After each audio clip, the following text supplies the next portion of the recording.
Welcome to my YouTube channel. आज का video हमारा डोमिसाइल पे। सबसे पहले हम गूगल में जेके ई सर्विस सर्च कर रहे हैं। ठीक है, करने के बाद हमारे को रिजल्ट में ये आ गया website welcome to J and K e service में। इसके बाद हमें जो वेबसाइट ओपन हो रही है होने के बाद यहाँ देखो नीचे आ रहा है सिटीज़न रजिस्ट्रेशन, इस पर क्लिक करना है। करने के बाद ये जो हमारे को आ रहा है ऑप्शन, ये मतलब कैसे फॉर्म फिल करना है, इसको हमने क्रॉस करना है। उसके बाद हमने यहाँ पे सबसे पहले अपना फ़ोटो अपलोड करना है। ठीक है, फ़ोटो होना चाहिए 30 से 50 KB के बीच में। ठीक है, 30, 45, 30, 45 तक चलेगा। ठीक है, 30 से ऊपर होना चाहिए, बिलो नहीं होना चाहिए, और 50 की से कम होना चाहिए। ये हमारा फ़ोटो हमने फॉर एग्जांपल लिए कुछ चढ़ा दिया। ठीक है, अब आ गया एप्लीकेंट नेम। एप्लीकेंट का नाम लिखना है। ठीक है, उसके बाद सेकंड जो स्टेप है हमारा, उस पर फादर नेम या हस्बैंड नेम लिख सकते हैं। मैं तो फादर नेम लिखूँगा, जो भी आपका फादर नेम आप इंटर कर लीजिए। मैं फॉर एग्जांपल के लिए करके दे रहा हूँ। उसके बाद अपना डेट ऑफ बर्थ मेंशन करना है, जो ये सामने बॉक्स बना है इसी से हमने सेलेक्ट करके। उसके बाद अपना जेंडर सेलेक्ट करना है। उसके बाद जो एड्रेस है वो आप फर्स्ट लाइन में ही फिल करें, जिसमें रेड डॉट लगा है। ठीक है, रेड स्टार लगा है। ठीक है, उसके बाद सेकंड वाले में करेंगे, क्या पता वो डोमिसाइल पे आपके शो ना करे, इसलिए जितना भी आपका एड्रेस है वो आप फर्स्ट लाइन में ही कंप्लीट कर लो। अगर हाउस नंबर है तो शॉर्ट में हाउस एच नंबर डाल के कर सकते हो आप। ठीक है, उसके बाद अपना ये डिस्ट्रिक्ट और उसके बाद पिन कोड डाल दीजिए। उसके बाद सेम एज़ कर लेना है। ठीक है, उसके बाद एक मोबाइल नंबर इंटर करना है, जो आपका कोई लिंक नहीं हो, पहले कोई अपने रजिस्ट्रेशन में ना डाला हो। जैसे ये मैं वेरीफाई कर रहा हूँ, ये नंबर कम है तो एक और लगाना पड़ेगा। ये जैसे लगाया मैंने, ये हो गया, ये अवेलेबल है, मोबाइल नंबर इज़ अवेलेबल। उसके बाद अपने एक ईमेल आईडी इधर पे डालनी है, जो आपकी कोई रजिस्टर ना हो, कोई मतलब आपने कोई डोमिसाइल इससे पहले अप्लाई ना किया हो, उस ईमेल आईडी से। जैसे ये मैं डाल रहा हूँ। उसके बाद एक यूज़र नेम लिखना है। ठीक है, डोमिसाइल के लिए तो आप ईमेल सेम डाल सकते हैं, लेकिन यूज़र नेम आपने अलग रखना है। जैसे ये यूज़र नेम रख रहा हूँ। उसके बाद चेक करना है, चेक अवेलेबिलिटी होनी चाहिए, ये इज़ नॉट अवेलेबल। तो इसके लिए आप आगे कुछ और डिजिट ऐड कर लीजिए। करने के बाद ये देखो इज़ अवेलेबल। ठीक है, उसके बाद आगे हम जैसे ईमेल आईडी हमारा भैया ये भी है, ये जो अवेलेबल शो कर रहा है ये होना चाहिए आपको। अगर आपको नहीं है तो आप नंबर चेंज कर लीजिए। ठीक है, यूज़र आईडी अपने से, अब सिटी बर्थ सिटी आपने रख देनी है, जहाँ पे भी आपका बर्थ हुआ उसकी सिटी या सिटी रख लीजिए, वो सही रहता है। उसके बाद ये कैप्चर कोड डालेंगे, प्रीव्यू कर लेना है। ठीक है, जब आप प्रीव्यू करते हो तो ये एरर आ रहा है। ये क्या एरर आ रहा है मैं बताता हूँ। ये बता रहा है जो आपका मोबाइल नंबर है इसमें एक डिजिट कम है। अब देखो ये हमारा हो गया, ये बता रहा है ईमेल में। तो ईमेल में हमने मोबाइल नंबर को ईमेल चेंज करके फिर ईमेल को वेरीफाई भी, मोबाइल नंबर को बोल रहा वेरीफाई करो। जब आप दूसरा फ़ोन नंबर चेंज करो उसको भी वेरीफाई करना है। ठीक है, जैसे ये आया तो हमने वेरीफाई कर अवेलेबल। अब प्रीव्यू करना है। जब आप प्रीव्यू करोगे उसमें आपने चेक कर लेना है जो आपने फॉर्म फिल किया उसमें कोई करेक्शन तो नहीं है, कोई मतलब आपने गलत चीज़ तो नहीं भर ली।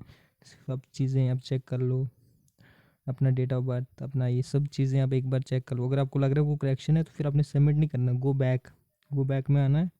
ठीक है, इस पर क्लिक करना है। जैसे मैं गो बैक पे क्लिक करूँगा उसके बाद में जितनी भी चीज़ें हैं वो मैं ठीक कर सकता हूँ। हाँ, ये नहीं कि आप नाम ही ठीक कर सकते हो, सभी चीज़ें जितनी मैंने फिल कर रखी तो आप देख लीजिए। अगर आपको लग रहा है कोई प्रॉब्लम है तो आप गो बैक आ जाइए। जैसे मैं चेक कर रहा हूँ सारी डिटेल्स मेरी ओके हैं, कोई भी मेरी डिटेल में प्रॉब्लम नहीं है। तो मैं अब कोई मुझे लग रहा है कुछ एडिट करना है तो मैं आपको गो बैक आके भी बताऊंगा क्या इशू हो रहा है इसमें। अगर कोई आपको लग रहा है कोई प्रॉब्लम, जैसे आपने हस्बैंड नेम लिखना था तो फादर नेम डाल दिया, तो वो भी आप पीछे से चेंज कर सकते हो। ठीक है, क्योंकि अभी आपका फाइनल सबमिट नहीं हुआ, ये आपका रजिस्ट्रेशन हुआ है। ठीक है, अभी मैं गो बैक आके दिखा देता हूँ। जैसे ये है ना फादर नेम, अब मैंने फॉर एग्ज़ाम्पल के लिए यहाँ फादर नेम में मैंने हस्बैंड नेम डालना है या कुछ डालना है तो आप यहाँ से चेंज कर सकते हो। ठीक है, अब देखो ये मेरा ओके है तो मैं इसको फाइनल सबमिट अब कर दूँगा। ठीक है, ये कर दिया मैंने फाइनल सबमिट। करने के बाद ये लोड हो जाएगा। उसके बाद एक हमें आईडी मिलेगा, एक पासवर्ड मिलेगा। ये जो मतलब डिफ़ॉल्ट पासवर्ड पीछे से हमें देते हैं वेबसाइट वाले, ये हमने सेव कर लेना है। कॉपी कर लो इसको ऐसे करके, फिर उसके बाद लॉग इन करना है। ठीक है, सिटीज़न आईडी जो हमने कॉपी की है वो इंटर करनी चाहिए, वो खुद रखी थी वही वाली सेम होती है। तो कॉपी करके जो पासवर्ड दिया वो इंटर करना है यहाँ पे। ठीक है, कॉपी करके पेस्ट करना। कभी कभी आप पेस्ट करते हो तो कुछ स्पेस रह जाती है, तो आप उसको एक बार माइनस कर लीजिएगा, स्पेस आ रही है तो फिर होगा, नहीं तो इनवैलिड बताएगा। जैसे ये मैंने सबमिट किया, ये हो गया। अब जो ओल्ड पासवर्ड जो उन्होंने दिया वो वाला इधर मेंशन करना है। अब बोलोगे ओल्ड पासवर्ड कौन सा? ओल्ड पासवर्ड वो जो वेबसाइट वालों ने आपको दिया है। उसके बाद हमने एक पासवर्ड इसमें नया वाला रखना है, जैसे नाम @123, जो फर्स्ट लेटर है वो कैपिटल में रखना है, ठीक है। उसके बाद ये कैप्चर कोड डाल के सबमिट कर देना है। उसके बाद ये हो गया आपका जो अब अपडेट हो गया प्रोफाइल सक्सेसफुली। उसके बाद हमने जाना है यहाँ पे रेवेन्यू डिपार्टमेंट में। उसके बाद हमने एप्लीकेशन फॉर डोमिसाइल, ठीक है। इसमें हम डाउनलोड भी कर सकते हैं और नया भी अप्लाई कर सकते हैं। सबसे पहले हमने नया अप्लाई करना है, ठीक है। हमने अप्लाई कर दिया तो यहाँ पे देखो हमें आ गया, पहले आ गया अपना एप्लीकेंट का नाम, उसके बाद फादर नेम, उसके बाद अपना माँ का नाम जो भी है अपने सही वाला मेंशन करना है, जो आपका 10th की मार्कशीट पे वही मेंशन कर लीजिए, ठीक है। उसके बाद अपना आधार कार्ड नंबर फिल करना है, जो भी आपका आधार कार्ड नंबर है।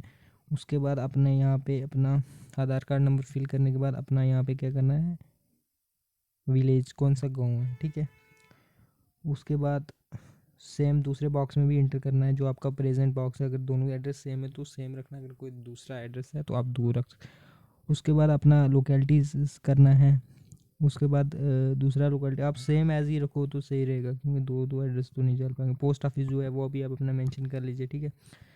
तो पोस्ट ऑफिस जैसे मैं अपना मेंशन कर। उसके बाद आपका कितना साल हो गया, आपका डेट ऑफ बर्थ को अभी तक, जैसे मेरे को 25 साल हो गया अभी तक मेरी एज 25 साल, उतना एज भर देना है यहाँ पे। तो जितना एज आपका हो चुका है अभी तक, जैसे मेरे को यहाँ हो गया तो मैंने सब मेंशन। उसके बाद पूछ रहा है आपका कोई और डोमिसाइल है कोई और स्टेट का, तो हमारा है ही नहीं, हमारा तो जम्मू कश्मीर का ही है, आउट ऑफ स्टेट से है नहीं है। तो हमने फर्स्ट वाले पे क्लिक करना अगर आपके पास स्टेट सब्जेक्ट है।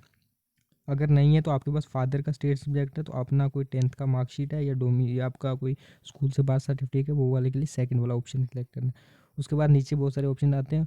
आप सबसे पहले आपने अगर आपने फर्स्ट वाला ऑप्शन किया तो आपने डॉक्यूमेंट अपलोड करना है सिर्फ एक स्टेट सब्जेक्ट जो आपका खुद का है। अगर आपने सेकंड वाला किया है बर्थ सर्टिफिकेट एंड फादर का जो डोमिसाइल है, उसमें आपने फादर का स्टेट सब्जेक्ट या फादर का डोमिसाइल बना है, उनमें से एक को चढ़ा सकते हो। अगर आपके पास स्टेट सब्जेक्ट है वो भी चढ़ा सकते हो, ठीक है। अब ये डॉक्यूमेंट हमने चढ़ा दिया।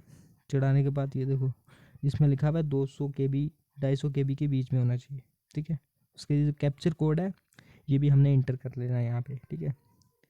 करने के बाद प्रीव्यू कर लेना, फिर से हमने एक बार चेक कर लेना, कोई अगर इशू आ रहा है तो हम बैक करके इसको चेंज कर। अगर आपने नहीं चेंज किया तो अगर फाइनल सबमिट होने के बाद आपका जो जनरेट हो जाएगा ना, उसके बाद आप उसको ठीक नहीं कर पाओगे, ठीक है। उससे पहले आपने चेक कर लो, सबमिट कर लो। हमारा फाइनल जो अब सबमिट होने के बाद ये हमें एक जनरेट हो चुका है डोमिसाइल नंबर, ये हमारा डोमिसाइल नंबर है, ठीक है। इसको आप कॉपी करके रख लीजिए या सेव करके कहीं पे रख लीजिए। फ्यूचर में आपको अगर डोमिसाइल जब आपने डाउनलोड करना पड़ेगा, ये पूरा नंबर आपने जहाँ DOM से लेके लास्ट के डिजिट तक आपने ये इधर पेस्ट करना है, ठीक है। फिर आपका जो है डाउनलोड हो जाएगा, ठीक है। स्टेटस भी आप चेक कर सकते हो। स्टेटस चेक करने के लिए मैं आपको नेक्स्ट वीडियो में बताऊँगा कैसे आप स्टेटस चेक कर सकते हैं, ठीक है। Thank you for watching my video. अगर कोई भी आपको प्रॉब्लम आ रही है तो आप मुझे कमेंट्स में बताओ, मैं उसका कोई आपको सॉल्यूशन बता सकता हूँ, ठीक है। ऐसे ही वीडियो वॉच करने के लिए अपने चैनल को सब्सक्राइब करना मत भूलना। Thank you for watching my video.